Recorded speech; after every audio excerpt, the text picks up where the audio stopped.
नमस्कार दोस्तों, स्वागत है Alisa success point online YouTube channel पर। और आज हम पढ़ेंगे राजस्थान का अपवा तंत्र। राजस्थान के अपवा तंत्र के अंदर हम पढ़ेंगे सर्वप्रथम आंतरिक प्रवाह की नदियां। और आंतरिक प्रवाह की जो नदियां पढ़ेंगे वो भी पढ़ेंगे किससे? ट्रिक से। चलते हैं, देखिएगा।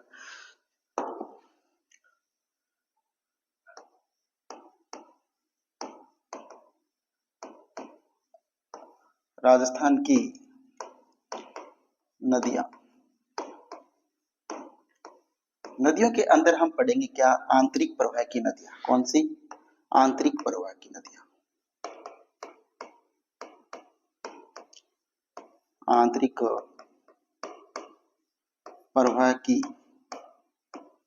नदियां।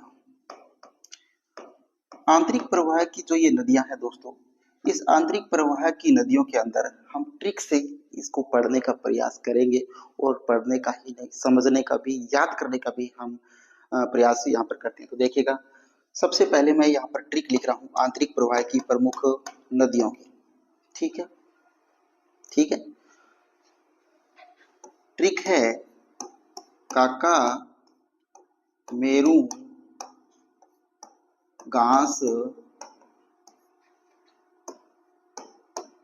कोनी आवे। काका मेरू घास कोनी आवे। तो दोस्तों, अपनी राजस्थानी भाषा के अंदर, ठीक है, काका किसको बोलते हैं? चाचा जी को, अंकल जी को बोलते हैं। मेरू, मेरू घास कोनी आवे। काका मेरू घास कोनी आवे। इस ट्रिक से हम पढ़ेंगे क्या?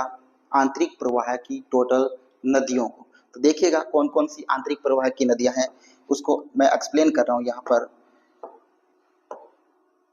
तो देखिएगा, काका, का से हम पढ़ेंगे सर्वप्रथम कांतली नदी। कौन सी नदी? कांतली नदी। का से कांतली नदी, ठीक है। इस का से हम पढ़ेंगे कांकन्य नदी। कौन सी नदी? कांकन्य नदी। मे से हम पढ़ेंगे कौन सी नदी? मेंथा नदी। कौन सी? मेंथा नदी। रू से हम पढ़ेंगे रूपनगढ़ नदी। कौन सी? रूपनगढ़ नदी, ठीक है। एक और रूप से हम ध्यान रखेंगे दोस्तों, वो कौन सी? रूपा रेल नदी। रूपा रेल नदी, ठीक है। तो रू से कौन सी दो ध्यान रखनी है? एक तो रूपनगढ़ नदी, एक रूपा रेल नदी। दो नदियां हमें रू से ध्यान रखनी है। अब देखिए, इस घास से क्या ध्यान रखेंगे? घग्गर नदी। कौन सी नदी? घग्गर नदी। क्लियर? और इस सै से क्या ध्यान रखेंगे दोस्तों? इस सै से हम रखेंगे साबी नदी ध्यान। कौन सी नदी? साबी नदी। तो ये है आंतरिक प्रवाह की टोटल नदियां। जो राजस्थान के अंदर आंतरिक प्रवाह की जो नदियां हैं, इन टोटल्स को मैंने एक इस ट्रिक के अंदर आपको याद करवाने का प्रयास किया है। तो देखिएगा ट्रिक क्या है कि काका मेरू घास को नहीं आवे। काका मेरू घास को नहीं आवे। अब देखिए, का से हमें क्या देखना है? कांतली नदी। का से हमें काकन्या नदी। मेरू से मेंथा नदी। घास से, सॉरी, रू से रूपनगढ़ नदी। और एक रू से दूसरे से रूपा रेल नदी। और घ से घग्गर नदी। और सह से साबी नदी। ये टोटल आंतरिक प्रवाह की नदियां हैं, ठीक है।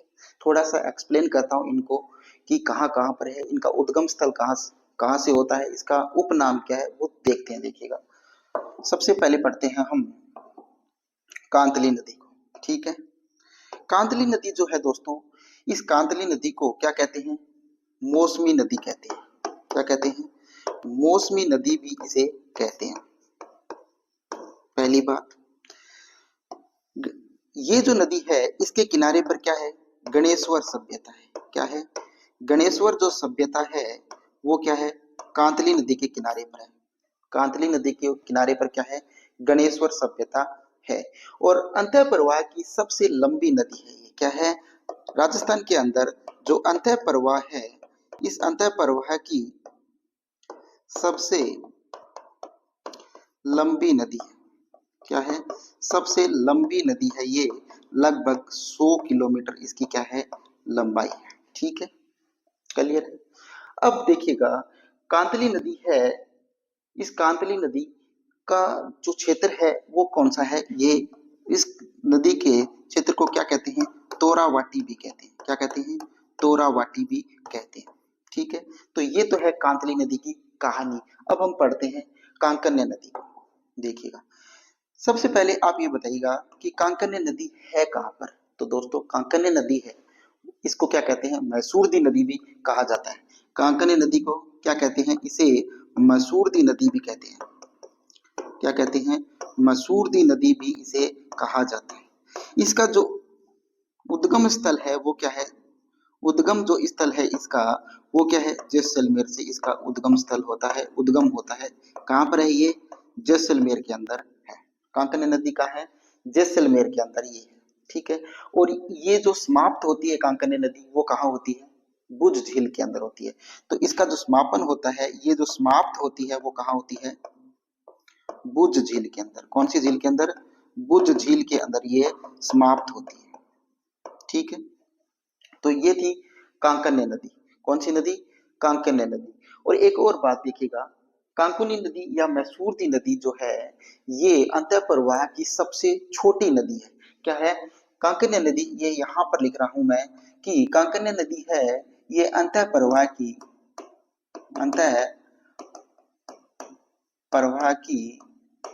सबसे छोटी नदी है। क्या है? सबसे छोटी नदी है। और इसका जो प्रवाह है वो क्या है? 17 या 27 किलोमीटर है। कितना है? 17 या 27 किलोमीटर है वो क्या है? इसका प्रवाह क्षेत्र है। ठीक है, कितने किलोमीटर में प्रवाहित होती है ये? 17 या 27 किलोमीटर के अंदर प्रवाहित होती है। या तो 17 कहीं पर 17 मिलता है, कहीं पर 27 किलोमीटर मिलता है। तो मैंने दोनों ही लिख दिए, 17 और 27 किलोमीटर में बहती है। और अंतः प्रवाह की ये क्या है? सबसे छोटी नदी है। ठीक है, और इसे मसूरदी नदी भी कहते हैं। ठीक है, इसका उद्गम जैसलमेर से और समाप्ति बुद्ध झील में जाकर होती है। ठीक है, अब देखिएगा मेंथा नदी। मेंथा जो नदी है दोस्तों, इस मेंथा नदी का जो उद्गम है, क्या है? मेंथा नदी का जो उद्गम स्थल है वो कौन सा है बताइएगा। तो मेंथा नदी का जो उद्गम स्थल है वो है मनोहरपुरा। क्या? मनोहरपुरा। मनोहरपुरा। और मनोहरपुरा है कहाँ दोस्तों? ये मनोहरपुरा है जयपुर के अंदर। कहाँ पर है? जयपुर के अंदर है मनोहरपुरा। और ये मनोहरपुरा से इसका मेंथा नदी का उद्गम होता है। और इसका जो समापन होता है या ये जो गिरती है जाकर, वो कहाँ पर गिरती है? सांबर झील के अंदर जाकर ये गिरती है। ठीक है, अब आगे हम पढ़ते हैं रूपनगढ़ नदी को। कौन सी नदी को? रूपनगढ़ जो नदी है इसको पढ़ते हैं। रूपनगढ़ जो नदी है, ये रूपनगढ़ी जो नदी है ये कहाँ पर निकलती है दोस्तों? अलवर से निकलती है। कहाँ से निकलती है? रूपनगढ़ी नदी का जो उद्गम स्थल है वो क्या है?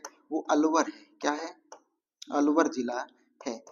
ठीक, और रूपनगढ़ी जो, सॉरी, अलवर क्या है? अलवर नहीं है, अजमेर है। क्या है? अजमेर है इसका उद्गम स्थल। इसका जो उद्गम स्थल है वो क्या है? अजमेर है। इसका उद्गम स्थल क्या है दोस्तों? अजमेर है। अजमेर में निकलती है। और इस रूपनगढ़ नदी के किनारे पर निम्बार्क संप्रदाय की प्रधान पीठ है। ठीक है, क्या है? इस रूपनगढ़ नदी के किनारे पर क्या है? किनारे के ऊपर, किनारे पर निम्बार्क संप्रदाय, निम्बार्क संप्रदाय, संप्रदाय की क्या है? प्रधान पीठ है। निम्बार्क संप्रदाय की क्या है? प्रधान पीठ है। वो क्या है? रूपारेल नदी के किनारे पर है। और रूपनगढ़ निम्बार्क संप्रदाय की प्रधान पीठ रूपनगढ़ नदी के किनारे पर सलेमाबाद अजमेर के अंदर, किशनगढ़ अजमेर के अंदर इसकी क्या है? प्रधान पीठ है। किसकी? निम्बार्क संप्रदाय की। ठीक है, तो निम्बार्क संप्रदाय की प्रधान पीठ अगर आपसे पूछ ले तो रूपनगढ़ नदी के किनारे पर है। और अगर स्थान पूछ ले तो सलेमाबाद किशनगढ़ अजमेर के अंदर ये इसकी प्रधान पीठ है वो स्थित है। अब हम पढ़ते हैं रूपा रेल नदी के बारे में। तो ये रूपा रेल नदी जो है दोस्तों, इस रूपा रेल नदी का जो उद्गम होता है वो कहाँ से होता है? इसका उद्गम जो होता है वो उदयनाथ की पहाड़ियों से होता है। उदयनाथ, उदयनाथ की जो पहाड़ियां हैं, इन उदयनाथ की पहाड़ियों से क्या होता है? इसका उद्गम होता है। और उदयनाथ की पहाड़ियां है कहाँ पर? अलवर के अंदर है। कहाँ? अलवर के अंदर है उदयनाथ की पहाड़ियां। और इस उदयनाथ की पहाड़ियों से ही क्या होता है? इसका उद्गम होता है। किसका? रूपारेल नदी का। पहली बात। अब बताइएगा कि रूपारेल नदी है इसका उपनाम क्या है? तो रूपारेल जो नदी है इसका उपनाम है या इसका अन्य नाम है वो वरा नदी या लसावरी नदी भी इसे कहते हैं। तो इसका जो अन्य नाम है उसको अन्य नाम को मैं अगर बताऊं यहाँ पर, तो इसका जो अन्य नाम है वो क्या है, इसको वरहा वरह नदी या इसको लसावरी नदी, कौन सी नदी, लसावरी नदी, इसे लसावरी नदी भी कहते हैं। ठीक है, एक और बात भी ध्यान रखिएगा, इसका उपनाम हमने ध्यान रख लिया कि इसे वरा नदी या लसावरी नदी कहते हैं, और इसके ऊपर मोती झील बांध और सिकरी बांध भी स्थित है। दो बांध है जो भरतपुर के अंदर है, और मोती झील बांध जो भरतपुर की क्या कहलाती है, जीवन रेखा भी कहलाता है। तो इसके ऊपर क्या है, इस नदी के ऊपर दो बांध भी स्थित है। क्या है, इसके ऊपर दो बांध है, कौन सा, एक तो सिकरी बांध है, कौन सा, सिकरी बांध, एक तो सिकरी बांध है इसके ऊपर, और दूसरा जो बांध है इसके ऊपर वो कौन सा है दोस्तों, वो है मोती झील बांध। कौन सा बांध, मोती झील जो बांध है वो भी क्या है, इस नदी के किनारे पर है दोनों का भरतपुर के अंदर है। और मोती झील बांध को क्या कहा जाता है, भरतपुर की लाइफ लाइन की भी कहा जाता है। तो ये है रूपारेल नदी। दोस्तों अब हम पढ़ते हैं साबी नदी के बारे में। साबी नदी, घग्गर नदी को स्पेशल पढ़ेंगे, पहले साबी नदी को पढ़ लेते हैं। साबी नदी का जो उद्गम होता है, ये उद्गम कहाँ से होता है, ये सेवर की पहाड़ियों से होता है। कहाँ से होता है, सेवर की पहाड़ियों से होता है। इसका जो उद्गम होता है वो सेवर की पहाड़ियों से होता है। सेवर की पहाड़ियों से क्या होता है, इसका उद्गम होता है। सेवर की पहाड़ियां है कहाँ, जयपुर के अंदर है। सेवर की पहाड़ियां जयपुर से साबी नदी का उद्गम होता है। क्लियर, क्लियर है ना। अब देखिए साबी नदी जो है, इस साबी नदी के ऊपर जोधपुरा सभ्यता है। क्या है, जोधपुरा, जोधपुरा जो सभ्यता है वो किस नदी पर है, वो साबी नदी के ऊपर क्या है, जोधपुरा सभ्यता भी स्थित है। ठीक है, अब एक और बात ध्यान रखिएगा, ये जो साबी नदी है ये अंतः प्रवाह की एक ऐसी नदी है जो उत्तर की ओर प्रवाहित होती है। क्या होती है, उत्तर दिशा के अंदर प्रवाहित होती है। कौन, साबी नदी। ठीक है, तो ये बात ध्यान रखना, इसके अंदर स्पेशल चीज है कि ये साबी जो नदी है ये उत्तर दिशा के अंदर प्रवाहित होती है। एक बार मैं फिर से इसको एक्सप्लेन करता हूँ, देखिएगा हम पढ़ क्या रहे हैं, हम पढ़ रहे हैं कि उत्तरी भारत सॉरी आंतरिक प्रवाह की नदियां, राजस्थान की जो आंतरिक प्रवाह की नदियां हैं उसको हम पढ़ रहे हैं। और इस नदियों को हम किससे पढ़ रहे हैं, ट्रिक से पढ़ रहे हैं। ट्रिक से याद करेंगे आंतरिक प्रवाह की टोटल नदियों को। और इसकी ट्रिक क्या है वो देखिएगा कि काका काका मेरू घास कोनी आवे, काका मेरू घास कोनी आवे। ठीक है, तो ये राजस्थानी भाषा में मैंने बनाई है ट्रिक कि काका मेरू घास कोनी आवे। तो देखिएगा इस का से हमें ध्यान रखना है कांतली नदी, और का से हमें ध्यान रखना है काकन्य नदी, मे से हमें ध्यान रखना है मेंथा नदी, और रू से हमें दो चीजें ध्यान रखनी, एक तो रूपनगढ़ नदी और दूसरी रूपारेल नदी। घा से हमें ध्यान रखना है घग्गर नदी, और सह से हमें ध्यान रखना है साबी नदी। ठीक है, तो ये टोटल क्या है, राजस्थान की आंतरिक प्रवाह की नदियां हैं। अब थोड़ा थोड़ा इसका एक्सप्लेन कर लेते हैं। तो देखिएगा कांतली नदी है, इसको क्या कहते हैं, इसका दूसरा जो नाम है वो क्या है, वो है मौसमी नदी कहते हैं इसको। ये इसके किनारे पर, कांतली नदी के किनारे पर क्या है, गणेश्वर सभ्यता है। और ये अंतः प्रवाह की सबसे लंबी नदी है। क्या है, आंतरिक प्रवाह की सबसे लंबी नदी है वो कौन सी है, कांतली नदी है। और ये लगभग है, इसकी जो लंबाई है वो कितनी है, 100 किलोमीटर है। कितनी है, 100 किलोमीटर जो है वो इसकी लंबाई है। ठीक है, अब बात करते हैं इसका जो क्षेत्र कहलाता है वो क्या कहलाता है, तोरावाटी क्षेत्र कहलाता है। अब बात करते हैं कांकन्य नदी। कांकन्य नदी जो है इसे मसूरदी नदी भी कहा जाता है। क्या कहते हैं, मसूरदी नदी कहते हैं। इसका उद्गम जो होता है वो जैसलमेर से होता है, और समाप्त होती है ये बुद्ध झील में होती है। एक और बात इसमें ध्यान रखनी है कि ये अंतः प्रवाह की सबसे छोटी नदी है, या 17 या 27 किलोमीटर इसकी क्या है, लंबाई है। ठीक है, मैंने दोनों लिखा है 17 और 27, क्योंकि कई किसी बुक में 17 मिलता है, किसी बुक में 27 मिलता है, तो मैंने वो दोनों लिख दिए। ठीक है, अब देखिएगा यहाँ से मे से हमने लिखा मेंथा नदी। तो मेंथा नदी का जो उद्गम होता है वो मनोहरपुरा जयपुर से होता है। कहाँ से होता है, मनोहरपुरा जयपुर से मेंथा नदी का उद्गम होता है। अब देखिए आगे रू से दो चीजें हमें ध्यान रखनी है, रूपनगढ़ और रूपारेल। सबसे पहले पढ़ते हैं रूपनगढ़ नदी को। रूपनगढ़ जो नदी है इसका उद्गम कहाँ से होता है, ये इसका उद्गम होता है अजमेर से। कहाँ से होता है इसका उद्गम, अजमेर से इसका उद्गम होता है। ठीक है, और इसके किनारे पर है रूपनगढ़ नदी के किनारे पर निम्बारक संप्रदाय की प्रधान पीठ है। निम्बारक संप्रदाय की प्रधान पीठ है। इसका निम्बारक संप्रदाय के जो प्रवर्तक थे वो कौन थे? निम्बारकाचार्य थे। इसका अन्य नाम क्या है? नारद संप्रदाय भी इसको कहते हैं, द्वैत संप्रदाय भी इसको कहते हैं, सनकादि संप्रदाय भी इसको कहते हैं, हंस संप्रदाय भी इसको कहा जाता है। और इसकी दूसरी जो पीठ है इसकी निम्बारक संप्रदाय की, वो राजस्थान के अंदर उदयपुर के अंदर है। और इसके जो 36वें जो देवाचार्य कहलाते हैं वो कौन थे? परशुराम देवाचार्य। तो इसके निम्बारकाचार्य जो 36वें निम्बारकाचार्य जो कहलाते हैं वो कौन कहलाते हैं? परशुराम देवाचार्य कहलाते हैं। तो ये थोड़ी सी निम्बारक संप्रदाय के बारे में कहानी थी। और निम्बारक संप्रदाय को मैंने बहुत ही, संत संप्रदाय जो है दोस्तों बहुत ही बेहतरीन तरीके से एक्सप्लेन किया है। इसी प्रकार टोटल संप्रदाय को मैंने ट्रिक से पढ़ाया हुआ है। वो सांप्रदायिक जो अपनी एक क्लास बनाई हुई है, 2 क्लासें बनाई है संप्रदाय के ऊपर, वो आप जरूर देखिएगा। बहुत ही शानदार क्लास बनाई गई है, देखिएगा जरूर, विजिट कीजिएगा अपने Alisa success point YouTube channel के ऊपर। तो अब देखिएगा हम यहाँ पर पढ़ते हैं क्या? रूपारेल नदी को। रूपारेल जो नदी है दोस्तों, इस रूपारेल नदी का जो उद्गम होता है, इस रूपारेल नदी का जो उद्गम होता है वो होता है उदयनाथ की पहाड़ियों से। कहाँ से होता है? उदयनाथ की जो पहाड़ियां हैं वहां से उद्गम होता है। उदयनाथ की पहाड़ियां है कहाँ? अलवर के अंदर से रूपारेल नदी का उद्गम होता है। अब पढ़ते हैं कि इस नदी पर क्या है, इसका जो अन्य नाम है वो क्या है? वराह नदी या लसावरी नदी भी कहते हैं। किसको? रूपारेल नदी को वराह नदी या लसावरी नदी भी कहा जाता है।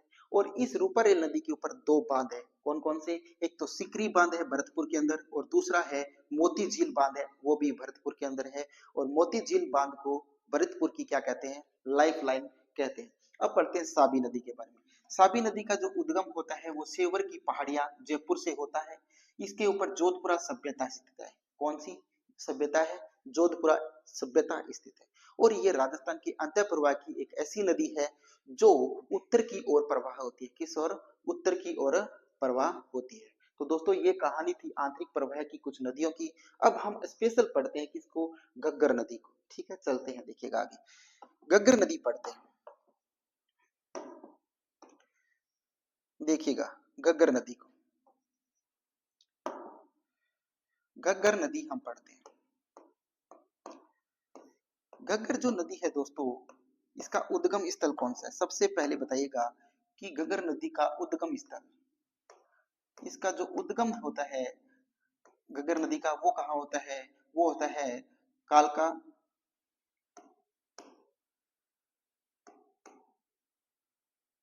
कालका माता मंदिर, माता मंदिर, कालका माता मंदिर, या आप यहाँ बोल सकते हो शिवालिक की पहाड़ियों से। शिवालिक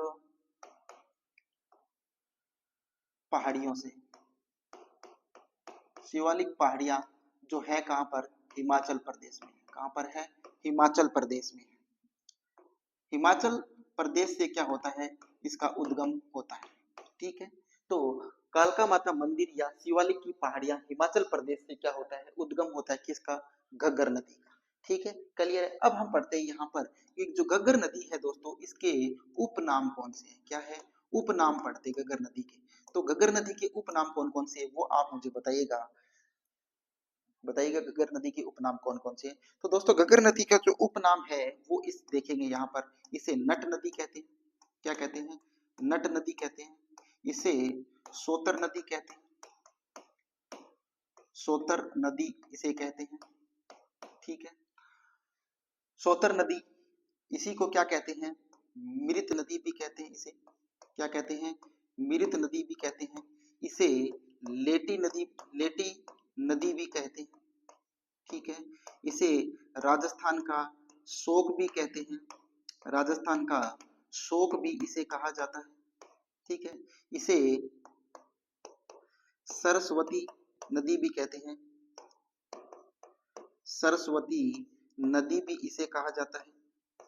और इसे द्वेषवती द्वेषवती नदी भी इसे कहा जाता है। ठीक है, तो ये क्या है? इसके कुछ उपनाम है। क्या आपका? नट नदी, सोतर नदी, मृत नदी, लेटी नदी, राजस्थान का शोक, सरस्वती नदी और द्वेषवती नदी क्या कहते हैं? घग्गर नदी के क्या है? अन्य नाम है। क्लियर है। अब देखिएगा एक और बात यहाँ पर ध्यान रखने वाली है कि अंतरराष्ट्रीय अंतः प्रवाह की ये एकमात्र अंतरराष्ट्रीय नदी है जो उत्तर दिशा से क्या करती है, प्रवेश करती है। अंतरराष्ट्रीय नदी अंतः प्रवाह की अंतः प्रवाह की एकमात्र अंतरराष्ट्रीय अंतरराष्ट्रीय नदी जो उत्तर दिशा से प्रवेश करती है, क्या करती है, उत्तर दिशा से क्या करती है, प्रवेश करती है। कौन सी नदी, घग्गर नदी। ठीक है, तो ये बात भी ध्यान रखने वाली है कि अंतः प्रवाह की एकमात्र अंतरराष्ट्रीय नदी जो उत्तर दिशा से प्रवेश करती है। ठीक है, अब हम बात करते हैं घग्गर नदी के ऊपर कि जो घग्गर नदी जो है दोस्तों, इस घग्गर नदी के ऊपर कौन कौन से स्थान स्थित है। तो घग्गर नदी के ऊपर कालीबंगा और पीलीबंगा स्थित है। ठीक है, तो कालीबंगा कालीबंगा कालीबंगा और पीलीबंगा, कौन सी बंगा, पीलीबंगा। कालीबंगा और पीलीबंगा जो सभ्यता है वो क्या है, घग्गर नदी के ऊपर स्थित है। कालीबंगा और पीलीबंगा जो सभ्यता है वो किस नदी पर है, घग्गर नदी के ऊपर स्थित है। ठीक है, और घग्गर नदी से किस झील का निर्माण होता है ये बताइएगा। इससे घग्गर नदी से तलवाड़ा झील, कौन सी झील, तलवाड़ा झील। तलवाड़ा जो झील है, तलवाड़ा जो झील है कहाँ है दोस्तों, ये हनुमानगढ़ के अंदर है। हनुमानगढ़ के अंदर क्या होता है, तलवाड़ा झील का निर्माण करती है। घग्गर नदी जो है वो क्या करती है, तलवाड़ा तलवाड़ा झील का निर्माण करती है। कहाँ पर, हनुमानगढ़ के अंदर। अब बात करते हैं कि जो घग्गर नदी है वो राजस्थान में प्रवेश कहाँ करती है। घग्गर नदी जो है उसका राजस्थान में प्रवेश कहाँ पर करती है। घग्गर नदी राजस्थान में प्रवेश कहाँ करती है दोस्तों, ये टिब्बी में करती है। कहाँ पर करती है, टिब्बी में करती है। और टिब्बी है कहाँ पर, हनुमानगढ़ में। कहाँ पर है, हनुमानगढ़। टिब्बी के अंदर ये क्या करती है, राजस्थान में प्रवेश करती है। ठीक है, सूर्य वाला स्थान पर टिब्बी जो तहसील है उसका सूर्य वाला स्थान के ऊपर ये क्या करती है, हनुमानगढ़ में प्रवेश करती है। ठीक है, अब एक बात और यहाँ पर ध्यान रखिएगा कि इसका जो प्रवाह क्रम है वो कौन कौन सा है। इसका प्रवाह क्रम, ये प्रवाह किस किस जिलों में होती है, प्रवाह की किस किस जिलों में होती है दोस्तों, तो आप इसको ध्यान रखिएगा। ये हिमाचल प्रदेश से चलती है। हिमाचल प्रदेश के बाद ये निकलती है, कहाँ पर आती है, पंजाब में आती है। कहाँ पर आती है, पंजाब में आती है। पंजाब से ये कहाँ आती है, हरियाणा में आती है। और हरियाणा से कहाँ आती है, ये राजस्थान में आती है। और राजस्थान के बाद ये कहाँ चली जाती है, पाकिस्तान में चली जाती है। तो इसको याद कैसे रखोगे कि जो ये ट्रिक है, इस ट्रिक को याद कैसे रखोगे आप। सबसे पहली बात कि इसको याद कैसे करें, तो इसको याद कैसे करोगे, इसको मैं ट्रिक लिख देता हूं आपके यहाँ कि him pay him pay him pay हरी राज करे। हिम पे हरी राज करे। हिम पे हरी राज करे। हिम पे हरी राज करे। देखो, हिम से हिमाचल प्रदेश, पै से पंजाब, हरी से हरियाणा, राजस्थान, राज से राजस्थान हो गया। तो ठीक है, ये आप इस प्रकार इसका क्रम ध्यान रख सकते। अब एक बात और आपको यहाँ पर ध्यान रखने वाली है कि यहाँ पर घग्गर जो नदी है, इस घग्गर नदी के ऊपर हरियाणा की दो चीजें इस पर स्थित है। एक तो है वो है ओटू झील। कौन सी झील, ओटू झील। ओटू झील जो है वो कहाँ है, हरियाणा के अंदर है। ओटू झील है वो कहाँ है, हरियाणा के अंदर है। और ये कहाँ पर स्थित है, ओटू झील जो है हरियाणा के अंदर है, वो कहाँ है, घग्गर नदी के ऊपर स्थित है। दूसरी जो है बनवाली सभ्यता। कौन सी, बनवाली। बनवाली बनवाली सभ्यता है ये। और ये बनवाली जो सभ्यता है, ये बनवाली सभ्यता भी कहाँ है दोस्तों, हरियाणा के अंदर है। कहाँ है, हरियाणा के अंदर है। और ये दोनों जो हरियाणा के अंदर स्थित है, ये घग्गर नदी के ऊपर स्थित है। क्या है, घग्गर नदी के ऊपर ये स्थित है। क्लियर है। क्लियर है ना ये।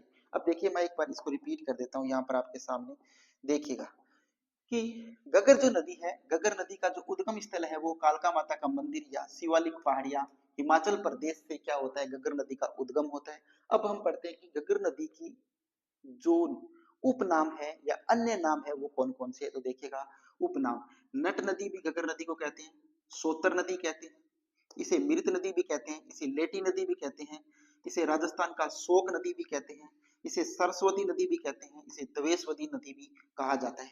तो ये सभी जो नाम है वो किस नदी के है, गग्गर नदी के नाम है। अब देखिएगा, इसे देखिए इंपॉर्टेंट चीज है यहाँ पर ये कि अंतः प्रवाह की एकमात्र अंतरराष्ट्रीय नदी जो उत्तर दिशा से प्रवेश करती है, ठीक है, अंतः प्रवाह की एकमात्र अंतरराष्ट्रीय नदी जो उत्तर दिशा से प्रवेश करती है वो कौन सी है, गग्गर नदी है।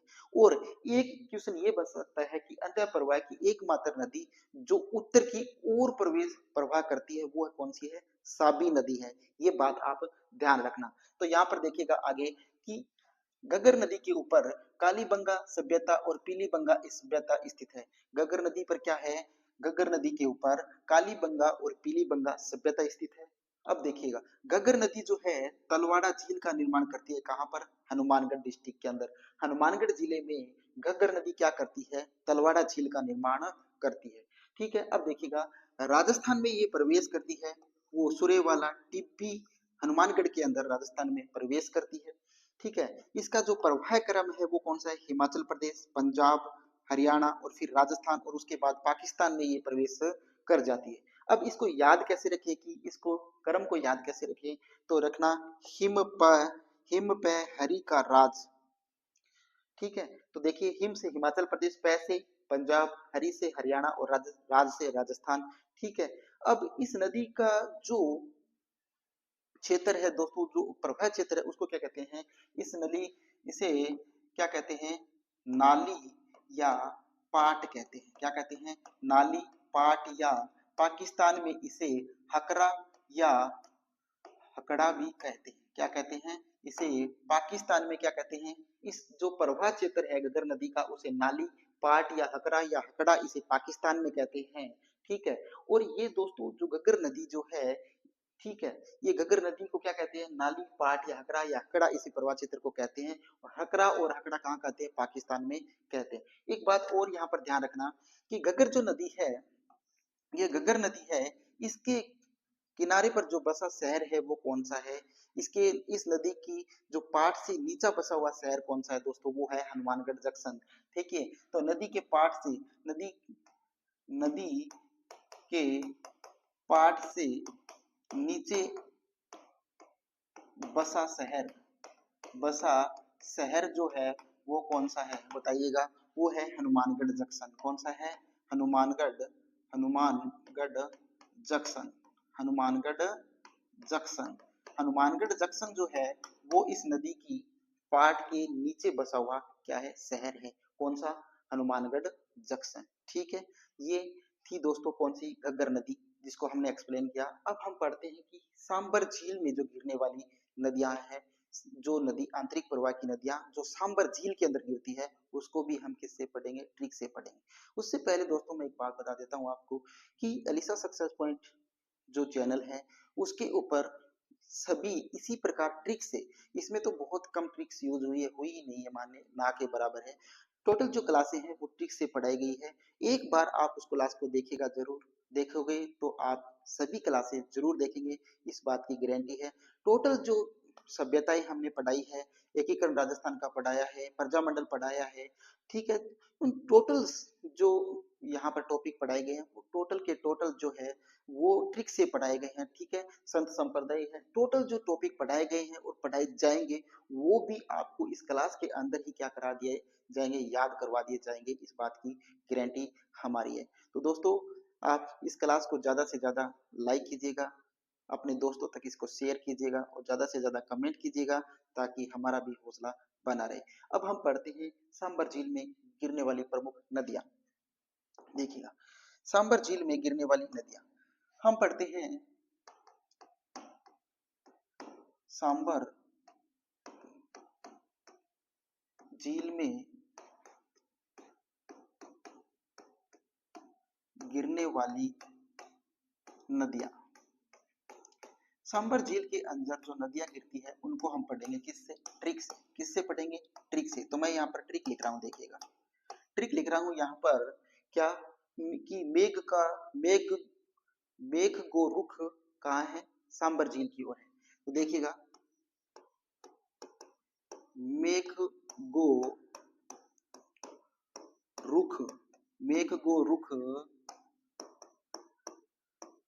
सांबर झील की ओर है, झील की ओर है।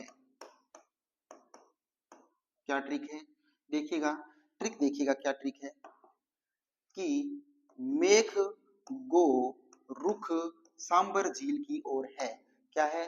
मेघ, मेघ लिखा है। मेघ जो है, मेघ को आपको पढ़ना क्या है यहाँ पर? मेघ। तो मैंने यहाँ पर लिखा है मेघ, नहीं मेह नहीं, मेघ। मेघ गो रुख सांबर झील की ओर है। सांबर झील का मतलब सांबर झील में गिरने वाली नदियां। अब देखिए इसको एक्सप्लेन करते हैं। मेघ से आपको ध्यान रखना है, मे से ध्यान रखना है मेंथा नदी। कौन सी नदी? मेंथा नदी। मेघ से आपको रखना है मेंथा नदी, ठीक, मेंथा नदी, ठीक। ख से आपको ध्यान रखना है, एक तो खारी नदी आपको ध्यान रखना है, ठीक है। क्या रखना है? खारी नदी आपको ध्यान रखना है। किससे? ख से, खारी नदी। गो से आपको ध्यान रखना नहीं है कुछ। रू से ध्यान रखना है, एक तो रूपनगढ़ नदी। कौन सी? रूपनगढ़ नदी, रूपनगढ़ नदी, रूपनगढ़ नदी, ठीक है। ख से आपको देखना है खंडेला नदी। कौन सी? खंडेला नदी। तो ये चार आपको क्या रखनी है? ध्यान रखनी है। सांबर से सांबर झील में गिरने वाली है। तो मे से आपको मेंथा नदी, ख से आपको खारी नदी, रू से आपको रूपनगढ़ नदी और ख से खंडेला नदी। ये टोटल नदियां जो है वो क्या है? सांबर झील में गिरने वाली नदियां हैं। तो दोस्तों आज की ये क्लास यहीं पर हम समाप्त करते हैं। आशा करता हूँ कि ये क्लास आपको बहुत अच्छी लगी होगी और हो सकता है कि आपको अच्छी से भी अच्छी लगी होगी। तो आप इस क्लास को ज्यादा से ज्यादा लाइक कीजिएगा और अपने दोस्तों तक जरूर पहुंचाइएगा ताकि वो भी इस इंटरेस्टिंग और ट्रिकी जो क्लास है उसका आनंद ले सकें। तो दोस्तों, जय हिंद, जय हिंद, जय भारत।